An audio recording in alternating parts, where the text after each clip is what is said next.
Hello! It has been a while.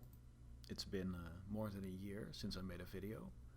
In that time I have been improving the GrimD10 rule set. So here I am back again showing you what this game is about. For me personally, 10th edition of Warhammer is not what I'm looking for in a Warhammer game, or a miniatures game. So yeah, I'm really happy that I'm still working on this alternative rule set that brings me a lot of joy, and it brings more tactical choice that I like in a miniatures game.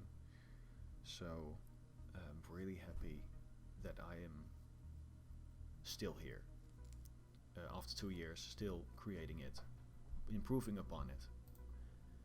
I will try to keep this video short. I'm using Roll20, as you can see, as a virtual tabletop. So just pretend these are, real miniatures. We're on a table playing. It's all top view. And I will show you some of the basics of GrimD10. If you're interested in trying this game, you can just contact me. My email's in the description. Just send me an email. I'll give you some of the PDFs so you can try the game out yourself.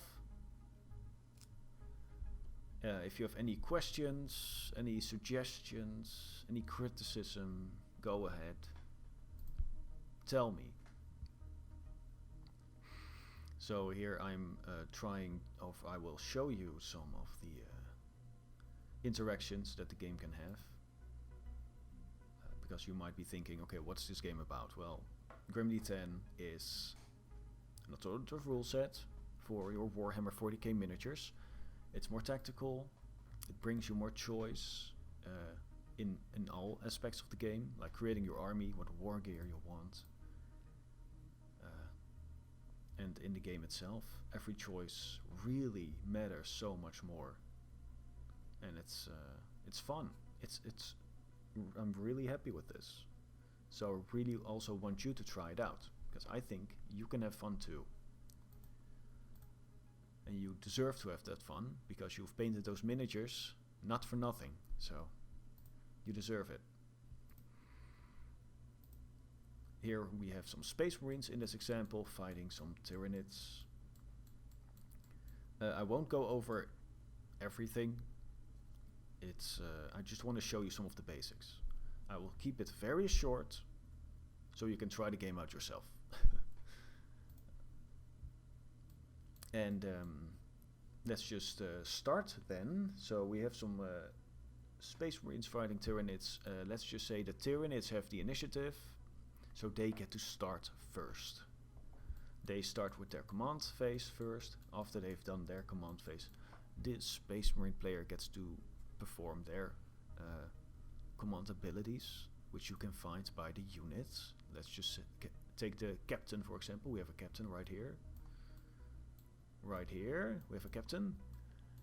A captain has Inspire Infantry, command ability, so you get to activate it in your command phase. He gets to give an infantry unit +1 on their hit rolls for this round. Pretty nice, it's a good ability.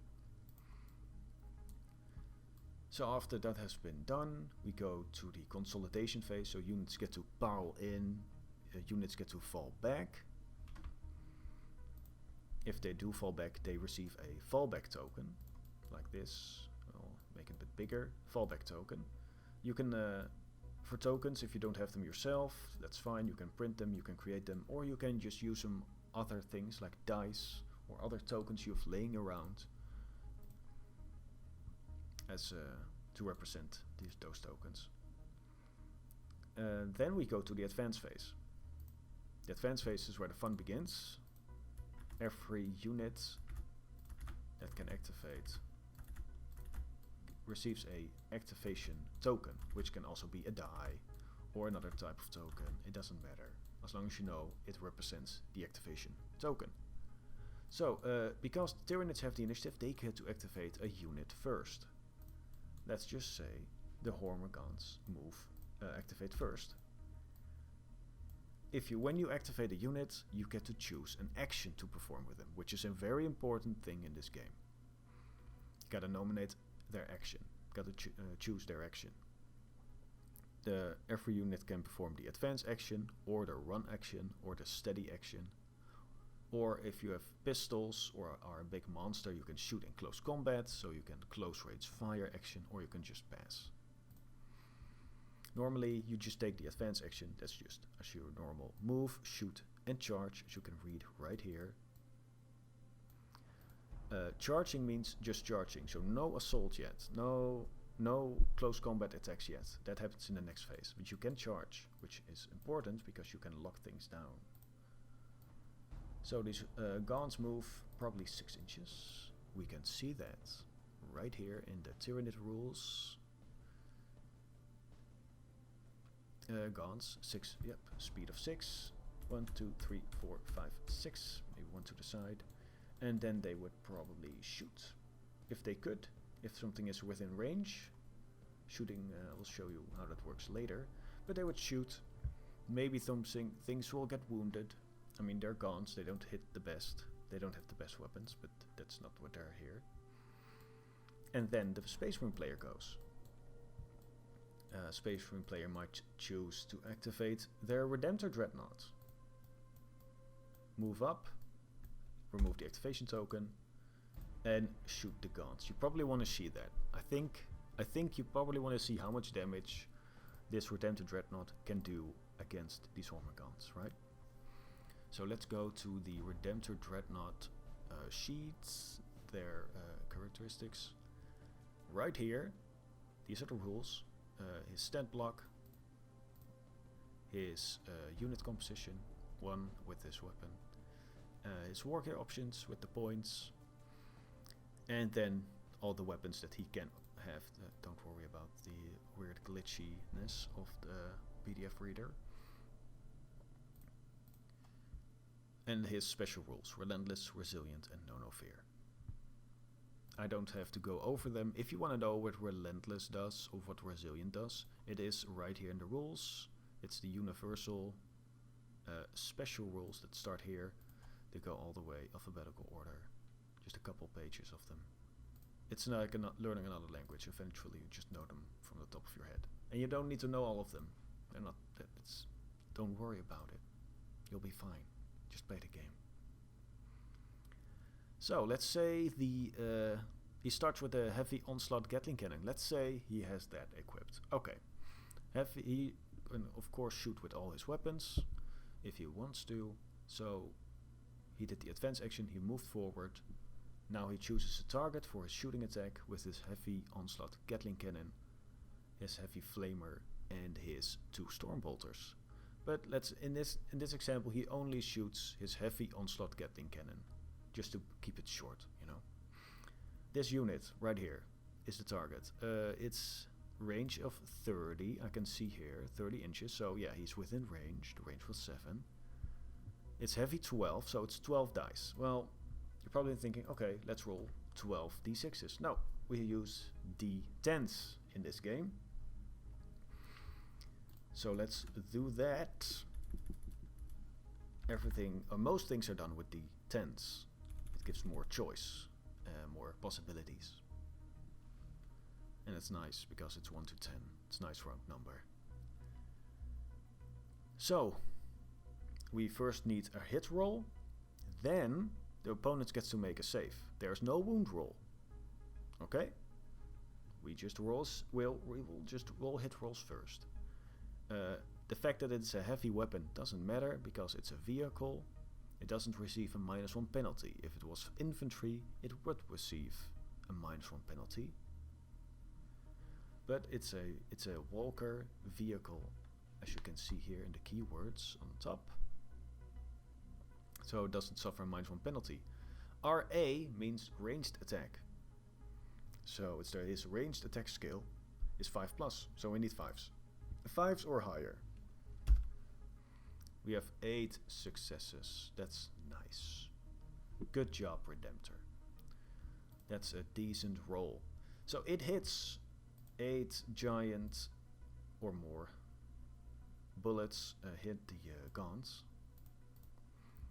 8 hits. So now we look at the power of this weapon. It's 5. And what's the defense of the guns? It's 2. Oh my god, so low. Those poor guns. So what happens now? Well, we just look at the old school, in a way it's kind of old school, chart. Oh, don't worry, it's scary. So many numbers. It's easy, okay? Relax. Go away. Roll 20. We just look at the defense of the target. It's 2, right here. What's the power of the attack again? 5, thank you. 8 plus. So the guns have an 8 plus save. They have... No, the Dreadnought had 8 hits, so the guns need to roll 8 dice, and they need an 8 or higher. 2 successes, so that means 6 go through. It all deals 1 damage. So essentially, simply said, 6 guns die. I removed 6 guns right here. And that's a shooting attack. Pretty simple, pretty easy. So the higher the power, the lower the save of the target. Power essentially is the rending or the armor penetration and the strength all combined in one. Just like how with the defense, it's the toughness and the save roll combined in one, in a way. So no wound roll, just hit roll, save, damage. That's all. That's shooting. Pretty simple. So let's say the Tyranids now activate the Hormagaunts. And the Hormagaunts, well, they won't do a lot of damage against the Redemptor Dreadnought. But they don't have to worry about it anymore this round, because it has used its activation token. So he is just right now in this moment shooting down some guns, and the Hormagaunts can just move without any problem. So they have a speed of 8, I believe. They can go all the way up here. Yep, speed 8. But first, before I move, I must of course say, what action do I perform? Well, they can of course perform the normal advance action like we did before. Move, shoot, charge, but they're no good charging. They can shoot. So there are no good charging targets. Well, maybe this one, but again, they won't do a lot against a Dreadnought. So maybe we should run instead. We run. We may move and add half our speed to the movement, rounding up. Okay, great. So they had a speed of 8, they already moved 8, so they can move an additional 4, half my movement extra. 4, so I can run all the way up here. But now there's a small little trick with the Hormagaunts, because they have the rule fleet. Fleet tells me if I perform the run action with this unit, I can move double my speed instead of adding half. So instead of 12 total, I can move 16 and move all the way up here. Now I'm already more than halfway up the board, and next turn the Hormagaunts might charge. But the Space Marine player knows. So now the Tyranid player has activated, now the Space Marine player can go.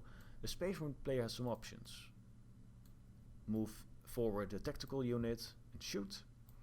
Move forward the tactical unit and maybe shoot not as much and charge. Or right here, the assault squad, move up and charge. These are some of the interesting choices you get. And of course, this is only the first battle round. In the second, if there would be the second battle round, everything would be more close. Choices would matter only more the game goes on. So the assault squad has a movement of 12. Let's just say he gets activated. But before we do that, the librarian is there too. What can he do? Speed of 6, Psyker 2, so in the psychic phase he can perform 2 psychic powers. He can try to cast 2 of them. Retinue. Retinue means if he activates in the advanced phase, which could be right now, the Space Marine player can activate a unit. If he activates, he can activate another unit, a friendly unit, within 6 inches. So if we activate the librarian right now, remove his activation token, we tell our opponent, okay, I activate him, but he has retinue or retinue. So I also activate my assault squad. I can move these two as a shared activation. It's called like that. The most leader units have something like retinue to help themselves stay close to infantry units to protect themselves, or to make more tactical choices. What we could do is first move the librarian up 6 inches. 1, 2, 3, 4, 5, 6. He might be able to shoot, or maybe he can charge in. Might not be that bad of an option. I mean, they're only 5 inches away. Charging is pretty easy. You roll 2d6 like your normal Warhammer, 40k, like 8th edition, 9th edition, 10th edition. So he just charge, roll 2d6, 8, he makes it. He might shoot maybe a pistol first, but you know how shooting first works. So he moves up in there, and he has charged them. Now the assault squad can also activate, which as a shared activation. So 1, 2, 3, 4, 5, 6, 7, 8. They can move up to 12, but you know, you should stay away 1 inch away from enemy units. They might shoot their pistols at this unit, but they're not allowed to, because the librarian is in there. They are now locked in combat, you're not allowed to shoot in there. That's a rule. So what we could do first is not move assault squad, not charge with the librarian first. What we could do is move the librarian, shoot, wait with charging. Now we can move up the assault squad first, because it's a shared activation. Every action is divided in sub-actions, like move, shoot, charge. So you can divide them up however you want. You can move up the assault squad, they can shoot their pistols. Now the librarian can shoot his pistol, and then you charge with the librarian, and then you charge with the assault squad. Or first you charge with the assault squad, and then you charge with the librarian. That's fine. There's even a rule where they can charge together as a team. So they both make their charges, because it's not that far. So there you go. They're in there, like this. Now these are locked in combat with each other. And the Tyranid player then gets to go. And then the Space Marine player gets to go. It doesn't really matter right now. You've seen how that works. You can run, you can advance, you can also pass, whatever. Let's just say we also move down the Carnifex. And we move him up, he activates, and he wants to charge this Redemptor, because it's a good target for him. So he declares a charge against the Redemptor. Now the Space Marine player is allowed to react with certain units. A reaction just takes an advance action. So instead, they must remove the advance action token and the or activation token, and then they can react by overwatching. Overwatching is allowed as long as you can see the target, which they can, if I zoom out a bit, which they can see the target, and they have an activation token left. So let's just say that the Carnifex now declares a charge, and now the Space Marine player is like, okay, I will overwatch with my tactical unit right here, with the missile launcher and all their other ranged weapons if they're within range, and shoot first before the Carnifex gets to roll his charge. Every unit that can see the declaring charging unit is allowed to overwatch by just spending their activation token. The Redemptor is not allowed to shoot, because he is already down busy shooting down some Homer guns. You know, he has already spent his activation. So that's how Overwatch works. Let's just pick another example. What if the Carnifex was right here? This tactical squad has its activation token, and the Redemptor also had its activation token. This is just a different example. The Carnifex walks down here, declares a charge against the tactical squad. Maybe against both the Rhino and the tactical squad. That's fine too. That's allowed. multi-charging is fine. So what can happen is this Carnifex declares the charge. The Redemptor still has activation token. He spends it, shoots at the Carnifex. The tactical squad is probably going to get charged. The charge is probably going to work if the Carnifex survives. So they will help out by spending their activation token. The captain might also shoot with his gun, why not? Because he has a plan.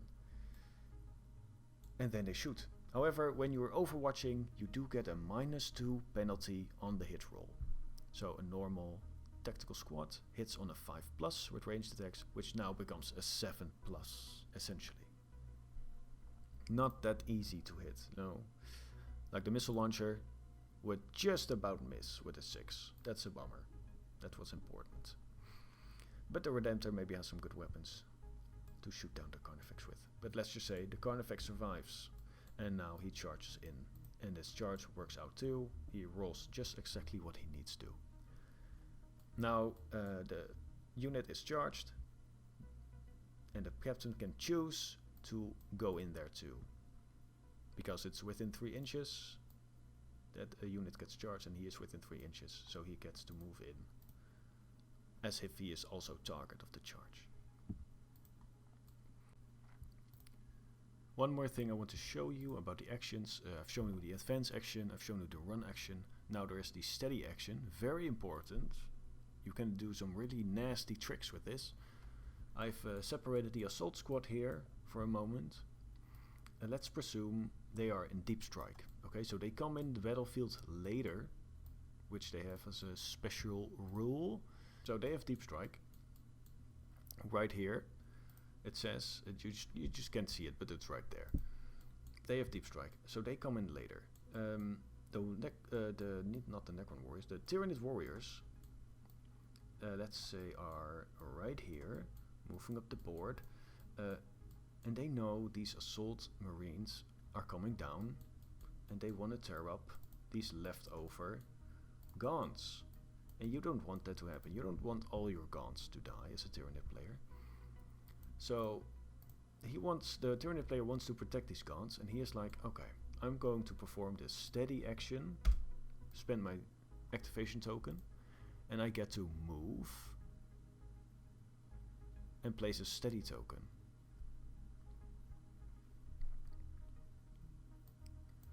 So they move up towards the Gaunts and they place a steady token. This little eye, like they're watching out. So if the Space Marine player now jumps in, but let's just say they move in from somewhere else in the battlefield. They just move 12 inches. They move right around here, and now they declare a charge against these Gaunts. But after this unit has moved, that's a sub-action. Every action is divided in sub-actions. It's move, shoot, charge, or with the run action it's just one big move, or with the steady action it's just move and then you place the token. But right in between there, right after they've moved, you can say, okay, I want to spend my steady token right here with my Tyrannid warriors and shoot before the assault squad can charge them, or the warriors can charge them before they can charge the Gaunts. It was all set up, it was all planned from the Tyrannid's point of view. So let's say they want to charge the assault squad, because if they shoot, a couple might survive and they still lock up those Gaunts. You don't want that to happen. You want those Tyrannid warriors in there, charge them, they get the first strike, they get to attack first, and that assault squad might not even survive. Maybe these guys have the bone swords. Those deal 2 damage apiece. That's strong. Let's just look at where they are. The bone swords, yeah, there you go. 2 damage. An extra attack too. 4 attacks per warrior. That's powerful. That's very strong. Strength 7, power 7. That will hurt that assault squad. So let's just say Assault Squad moves here, ready to charge those guns. But the Tyranid warriors spend their steady token, and now they charge first. So they charge. 7, they needed a 6. Charge in there, and now the Space Marine player's activation is done. He's not allowed to. He's still allowed to shoot. These are again a couple options of what can happen in GrimD10. If we go to the assault phase next, we will see what we need to do there. So if units have charged a unit, they receive the rule first strike, so they get to strike first. The Hormagaunts have not charged, they have been charged, but they didn't charge themselves, so they don't have first strike. So they hit at the normal strike. And there's also something called last strike, but that only happens with certain like psychic abilities or special rules where you can impose a last strike upon an enemy unit. Who has first strike? The Librarian does, the Assault Squad does. Let's just attack with the Assault Squad instead first. It doesn't really matter. They all hit essentially at the same time. The Librarian and the Assault Squad all attack at the same time. Everything that has first strike attacks at the same time. Then everything that has normal strike, neutral strike, and then everything that has last strike, which is rare to happen, but it happens. It's possible. So we have a close combat of 5, because that's what we need to look at. And the Hormagaunts have a close combat of 3. So the Space Marines are better than the Hormagaunts, so they will hit them better. They need a lower number to hit, to have successful hits. So the amount of attacks is pretty easy, as you are used to. Assault Marine per model, 2 attacks. The Sergeant has 3 attacks. They all start out with a chainsword, which gives another bonus attack. There's also a rule called Hammer of Wrath, which I might apply first some additional hits, but we'll skip that right now. It doesn't really matter. It's just to show you how close combat works, because it's more of old school. Because you compare the close combat of 5 with the close combat of 3. Close combat attacker 5, and these are the only 2 charge, by the way. There's only power and defense for the save rolls, and there's close combat. 5 versus 3, the Space Marines need a 4 to hit, and that's how that goes. Let's just do that small example. There are 5 assault squads, so they at least have 15, 16 attacks, if I'm correct. A lot of attacks, because the chainsword gives a bonus attack, which I can see here in their weapon list. Chainsword, attack +1.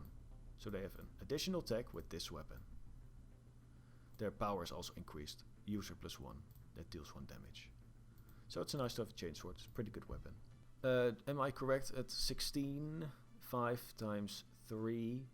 Yep. Yeah, and the Sergeant has 1 more. Okay, 16. 5 or higher. 11 successes. That's nice. That's good. So now the Hormagaunts need to roll 11 save rolls. What's the defense? 2. What's the Space Marine's power? 4. However, the chainsword says user +1. So it's 5. Power 5. The same as before. Defense 2, power 5 is an 8 plus save. Ooh, they make 3. So, haha, that's a lot of death gone. There we go. 5. And if I'm correct, it's 8. So only 2 are left. The Librarian might be able to finish him off, which he is still allowed to attack, even though there's nothing within 1 inch. That's fine, because they all attack at the same time. Because he also has first strike. I will just keep it at that. That's pretty short, pretty simple. But I hope this gives you some small insight on how GrimD10 can play out and what kind of choices you need to make. If you're interested, you can contact me, send me an email. You can play with your friends. All the PDFs you can get from me. I might add you to the Discord. I use the Discord to update the rules. Most armies have full complete rules. There are some that are still left out, but that just takes time. If you're interested in an army that haven't, let's just say, translated to GrimD10 yet, you can ask me, contact me, and I will do it. It's fine. Yeah, the basics, it might be a bit daunting, all of it, and all these rules and all these different weapons and all these choices with the upgrades. It's different from 10th edition Warhammer, but it does give you more personality into your army. It really does. So again, thank you for watching, and I will answer all the questions you have. Bye-bye.